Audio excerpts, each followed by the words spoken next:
ஒரு பெண் தாயாக வேண்டுமானால் அவள் கணவனோடு வாழ்ந்து கணவன் மூலமாக ஒரு குழந்தையை பெற்று அந்த குழந்தை அம்மா என்று அழைப்பதனாலேதான் ஒரு பெண் தாயாக முடியும். ஆனால் கணவனோடு வாழுகிற வாழ்க்கையை விட்டுவிட்டு கணவனுக்கு தாயாகி முடிவிலே கடவுளுக்கும் தாயானாலே இப்படி ஒரு தாய் இருக்க முடியுமா என்று நம்மை வியக்க வைக்கின்ற ஒரு வரலாறு காரைக்கால் அம்மையாருடைய வரலாறு. காரைக்கால் அம்மையார்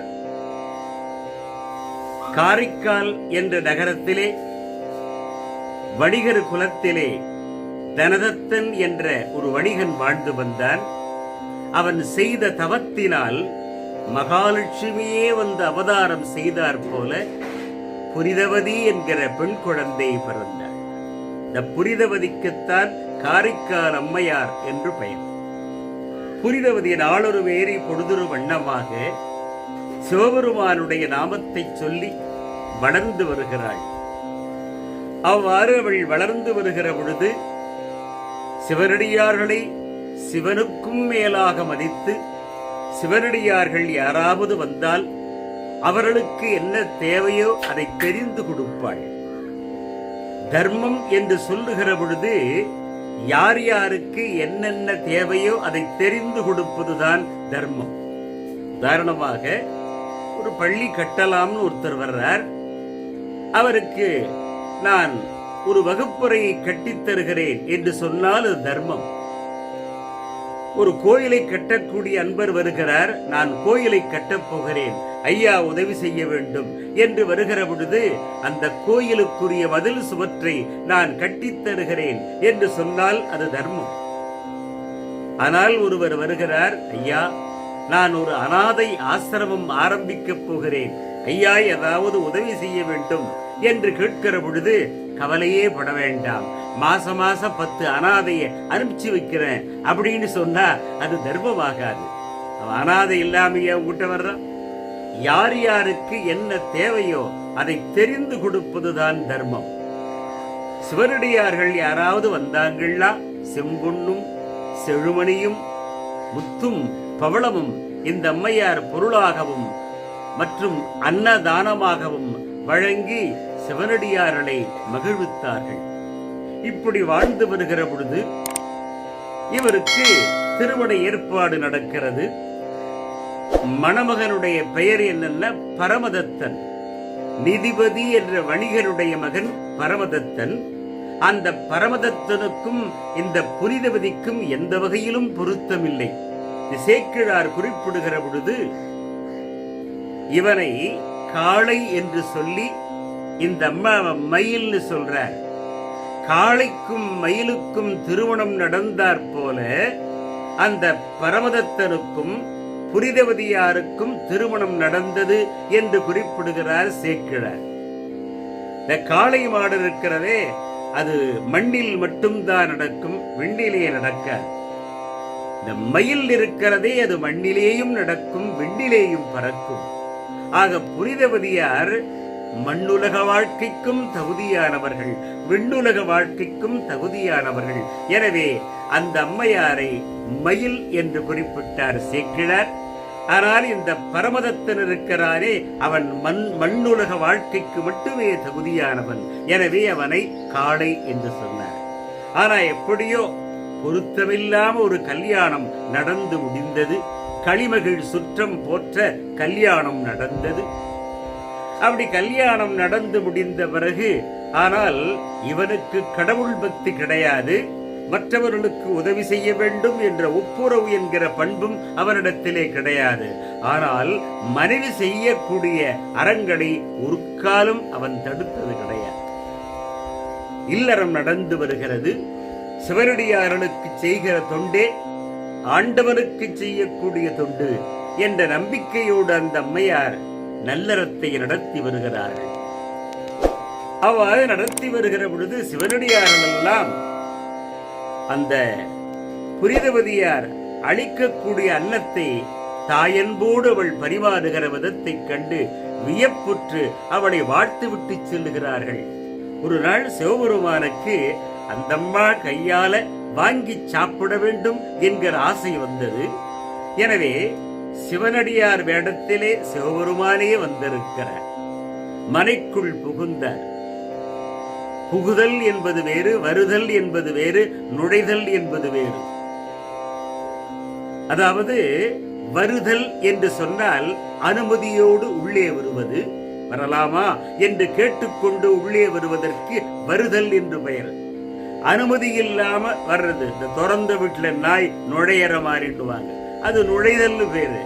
ஆனா புகுதல் என்பதற்கு என்ன பொருள்னா, புகுதல் என்பது உரிமையோடு உள்ளே செல்வது.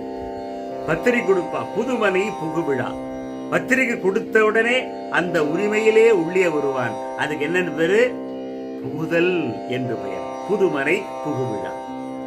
ஆக இறைவன் சிவனடியாராக புனிதவதியாருடைய மனைக்குள் புகுந்தார். அவ்வாறு புகுந்தவுடனே இந்த அம்மையார் வழக்கம் போல சிவனடியார்களுக்கு எப்படியெல்லாம் விருந்து பரிமாறுவார்களோ அதே முறையிலே சிவபெருமான் அடியாராக வந்திருக்கிறாரே அவரை அமர வைத்து உணவு பரிமாற வருகிறார்கள். ஆனால் அந்த நேரத்திலே கரியமுது அங்கு உதவாதே திருபமுது கைகூட. அப்படின்னா என்ன பொருள்னா, அந்த நேரத்திலே புனிதவதியாருடைய வீட்டிலே வெள்ளையாக இருக்கிற சாதம் மட்டும்தான் இருந்தது. காய்கறி, பொரியல், சாம்பார் ஒன்றும் கிடையாது. நம்ம வீட்டுல கூட சில நேரங்கள்ல முக்கியமானவர்கள் வருகிற பொழுது வீட்டுல ஒண்ணும் இருக்காது. அதே மாதிரிதான் சிவபெருமானை அடியாராக வந்திருக்கிற பொழுது இந்த அம்மையார் வீட்டிலே சாதம் மட்டும்தான் தயாராக இருந்தது. காய்கறி, பொரியல், சாம்பார் ஒன்றும் கிடையாது. ஆனா இந்த அம்மா என்ன பண்ணாங்கன்னா, தயிர் விட்டு பசைந்து தன் கணவன் கடையிலிருந்து கொடுத்தப்பிய 2 மாம்பழங்களிலே ஒன்றை வைத்து பரிமாறி, சுவாமி இந்த நேரத்திலே என்னால் இதைத்தான் கொடுக்க முடிந்தது என்று அன்போடு பரிமாறினார்கள். மலர்ந்த முகத்தோடு இவ்வாறு விருந்து படைக்கிற பொழுது இறைவன் சாப்பிட்டுக் கொண்டே சிந்திக்கிறான், ஆஹா, இவள் வயிற்றிலே நான் ஒரு தாயா மகளாக பிறந்திருக்க கூடாதா? இவள் எனக்கு தாயாக இருக்கக்கூடாதா என்ற எண்ணம் ஆண்டவனுக்கு ஏற்பட்டது. என்ன, இறைவனுக்கு அம்மையப்பன் யாரும் இல்லை, அவரே அம்மையப்பன். எனவே அம்மையப்பனாக விளங்கக்கூடிய ஆண்டவனுக்கு நமக்கும் ஒரு தாய் வேண்டும் என்கிற ஏக்கம் வந்துவிட்டது. எனவே இவள் வயிற்றிலே நான் ஒரு பிள்ளையாக பிறந்திருக்க கூடாதா என்கிற ஏக்கம் வந்தது. உணவு சாப்பிட்ட பிறகு அந்த புனிதவதியாரை வாழ்த்து விட்டு சென்றார் சிவபெருமான். அவ்வாறு சிவபெருமான் சென்றவுடனே வழக்கம் போல கணவன் வந்தான். கணவன் வருவதற்குள் எல்லா உணவு வகைகளையும் சமைத்து வைத்திருந்தாள். கணவனுக்கு உணவு பரிமாறுகிறாள். அவ்வாறு உணவு பரிமாறுகிற பொழுது கணவன் கொடுத்தருப்பிய 2 மாம்பழங்களிலே இன்னொரு மாம்பழம் இருக்கிறது அல்லவா, அதை இலையிலே வைத்து பரிமாறுகிறாள். அந்த மாம்பழத்தை இவன் சாப்பிடுகிற பொழுது ரொம்ப சுவையாக இருக்கிறதே, நான் 2 பழத்தை அல்லவா கொடுத்திருப்பினேன், அந்த 2வது பழத்தையும் கொண்டு வா என்றார். இதுதான் கடவுள் நம்பிக்கை இல்லாதவன் மற்றவருடைய உணர்வுகளை புரிந்து கொள்ளாமல் போய்விடுவான் என்பதற்கு அவன் ஒரு சாட்சி. நாம சாப்பிட்ட மாதிரி நம்முடைய மனைவியும் ஒரு பழம் சாப்பிடட்டுமே என்ற சிந்தனை அவனுக்கு வரவில்லை. இன்னொரு பழத்தையும் கொண்டு வா என்று கேட்கிறார். உடனே இந்த அம்மையார் என்ன பண்றாங்க, பழத்துக்கு எங்க போறது, ஏற்கனவே சிவனடியாருக்கு நான் ஒன்றை படைத்து விட்டேனே. எனவே இந்த அம்மையார் நேரா பூசை அறைக்கு உள்ளே சென்றார்கள்.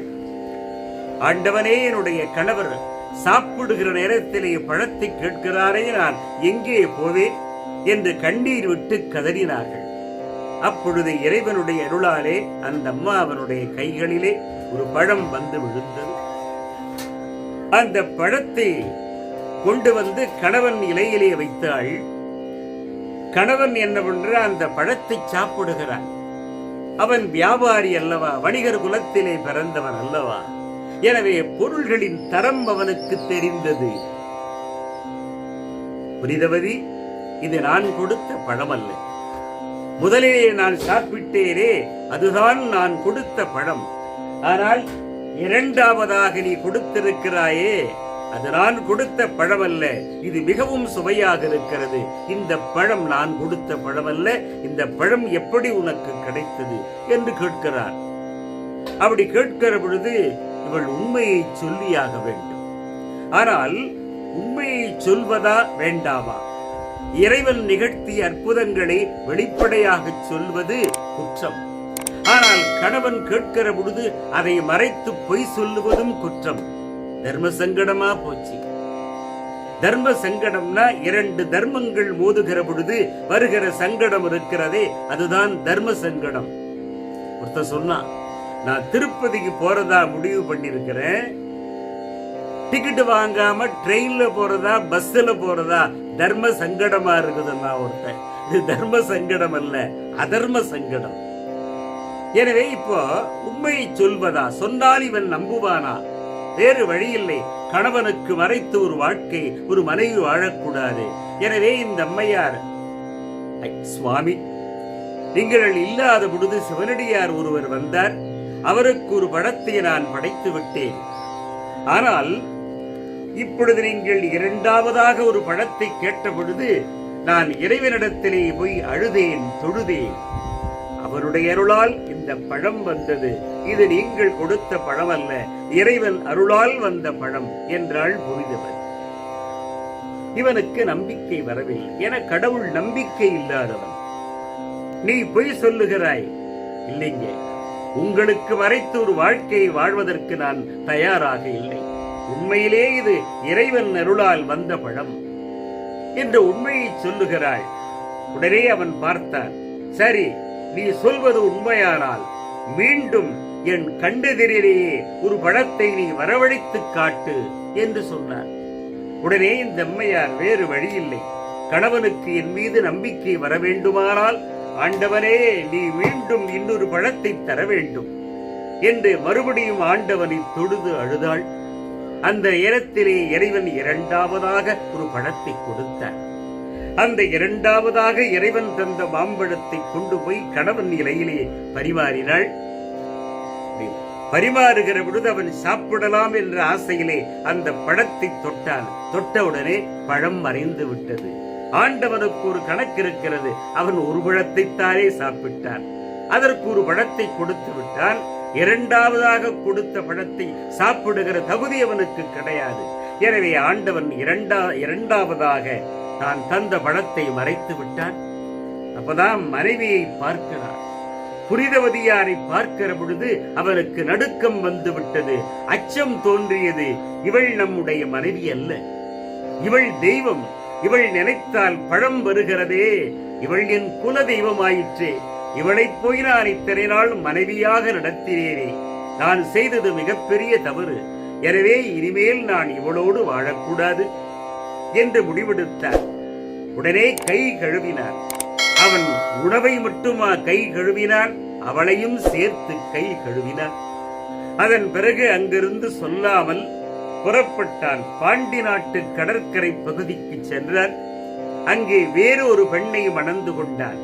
அவ்வாறு வேறு ஒரு பெண்ணை மணந்து கொண்டவன் வாழ்ந்து வருகிற பொழுது ஒரு குழந்தை பிறந்தது, பெண் குழந்தை. அந்த குழந்தைக்கு இவன் என்ன பெயரை வைத்தான் தெரியுமா? புனிதவதி என்கிற பெயரை வைத்தான்.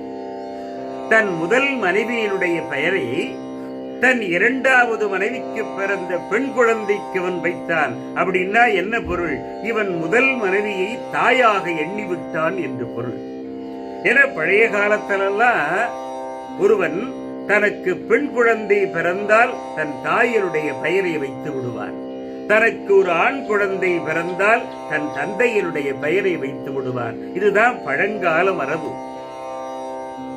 தாத்தாவின் பெயரை உடையவன் பெயரன், பாட்டியின் பெயரை உடையவள் பெயர்த்தி. இது ஒரு காரண பெயர். அதுபோல இவன் தன் இரண்டாவது மனைவிக்கு பிறந்த பெண் குழந்தைக்கு தன் முதல் மனைவியினுடைய பெயராகிய புனிதவதி என்கிற பெயரை வைத்து வழங்கினான். கணவன் இன்று வருவான், நாளை வருவான் என்று நாளை எண்ணிக்கொண்டிருக்கிறாள் புனிதவதி. கணவன் வரவில்லை. ஆனால் யாரோ சொன்னதை கேட்டு கணவன் பாண்டி நாட்டு கடற்கரை பகுதியிலே வாழ்ந்து வருகிறான் என்பதை கேள்வியுற்று புறப்பட்டாள் புனிதவதி. பல்லக்கிலே பயணம் செய்து பாண்டி நாட்டு கடற்கரை பகுதிக்கு சென்றாள். அவ்வாறு அங்கே செல்வதை கணவன் வாழ்ந்து வருகிற இடத்திற்கு தகவல் சொல்லி அனுப்பினாள். உடனே தன் மனைவியை பார்ப்பதற்காக தன் இரண்டாவது மனைவியையும் இரண்டாவது மனைவிக்கு பிறந்த பெண் குழந்தையும் அழைத்துக் கொண்டு வருகிறான் இந்த பரமதத்தன். அவ்வாறு வருகிற பொழுது கணவனை கண்டவுடனே பல்லக்கிலே இருந்த புனிதவதி கீழே இறங்கினாள்.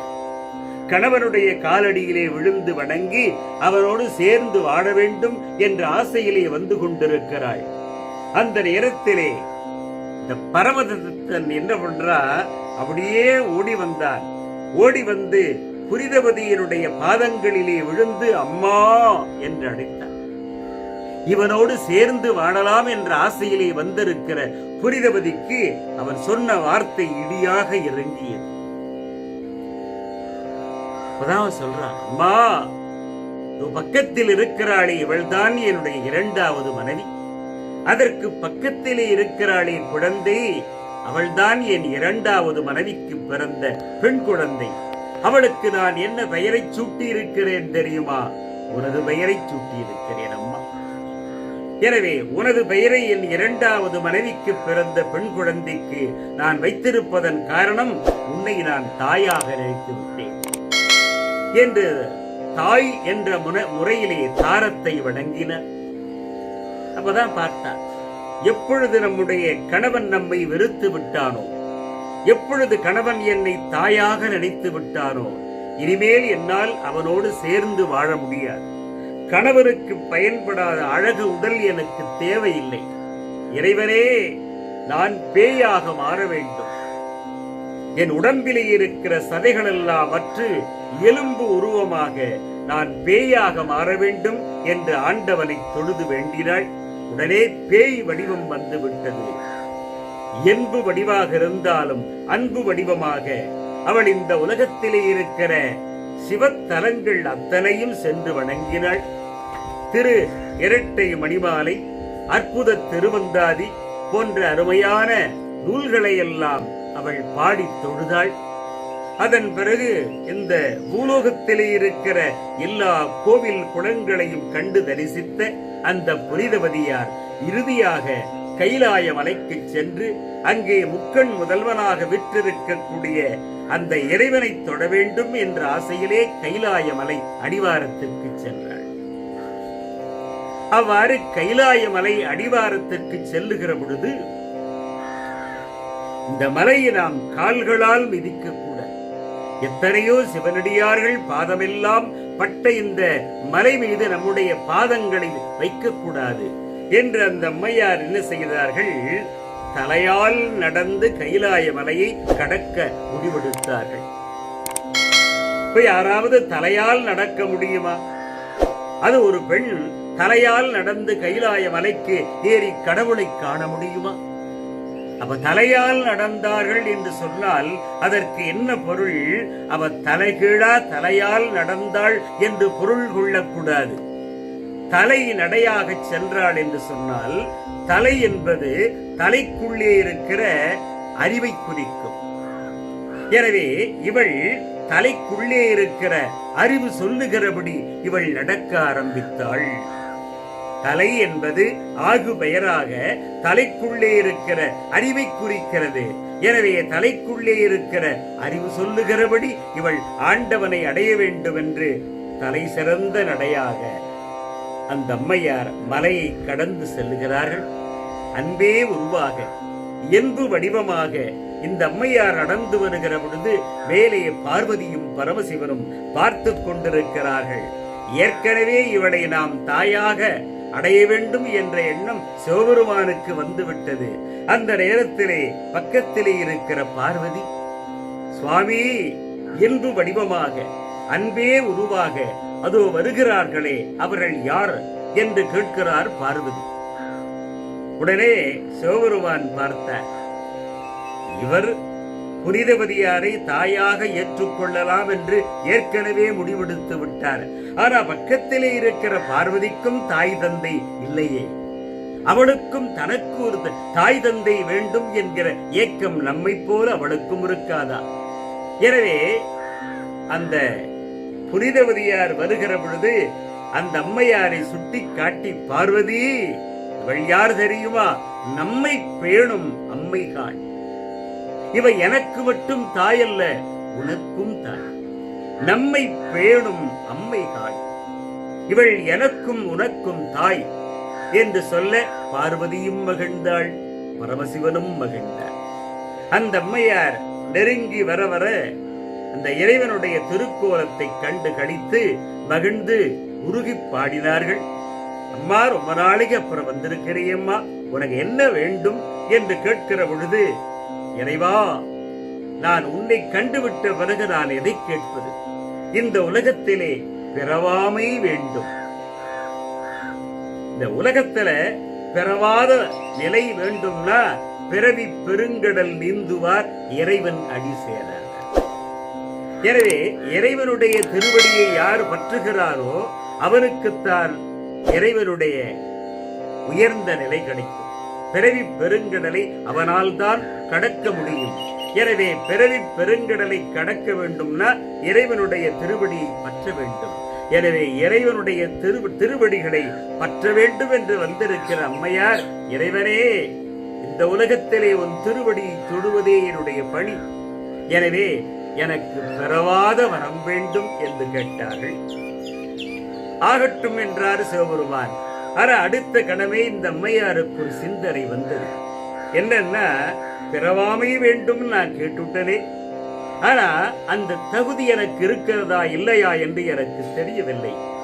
எனவே ஒருவேளை அப்படி நான் பூலோகத்திலே பிறந்து விட்டாலும் ஐயனே, நின்னை மறவாமை வேண்டும். நான் பிறக்க கூடாது.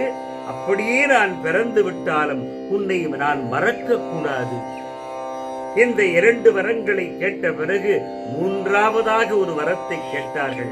அரவா, நீ ஆடும் பொழுது உன் அடியின் கீழிருந்து பாட வேண்டும்.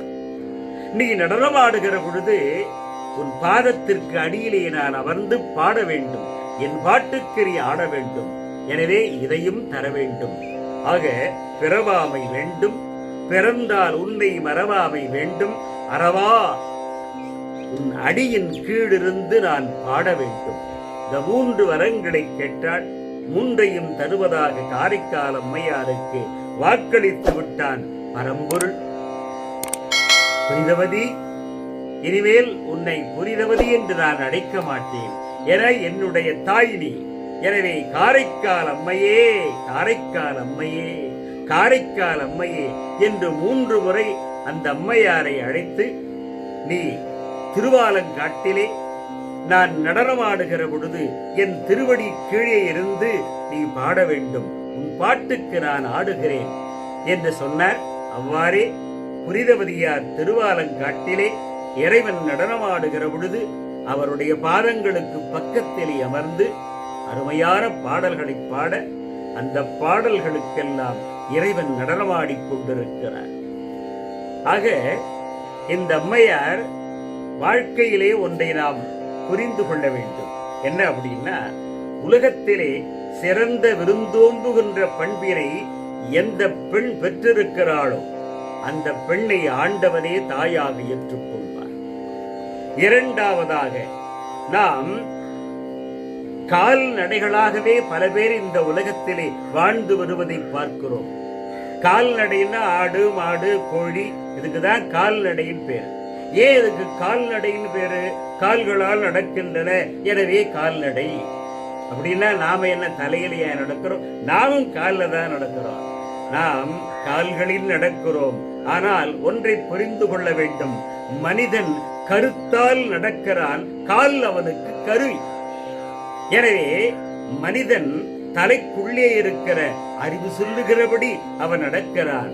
எனவேதான் மனிதனை கால்நடையோடு ஒப்பிட்டு பேசக்கூடாது. அது கால்களால் மட்டுமே நடப்பதனால் அவைகளுக்கு கால்நடை என்று பெயர். ஆனால் மனிதன் தலைக்குள்ளே இருக்கிற அறிவு சொல்லுகிறபடி இவன் நடப்பதால் மனிதனுக்கு தலைநடை என்று நான் சொல்ல வேண்டும். எனவே விலங்குகளுக்கும் மனிதனுக்கும் இருக்கிற வேறுபாடு என்னன்னா, விலங்குகள் கால்நடை, மனிதன் தலைநடை.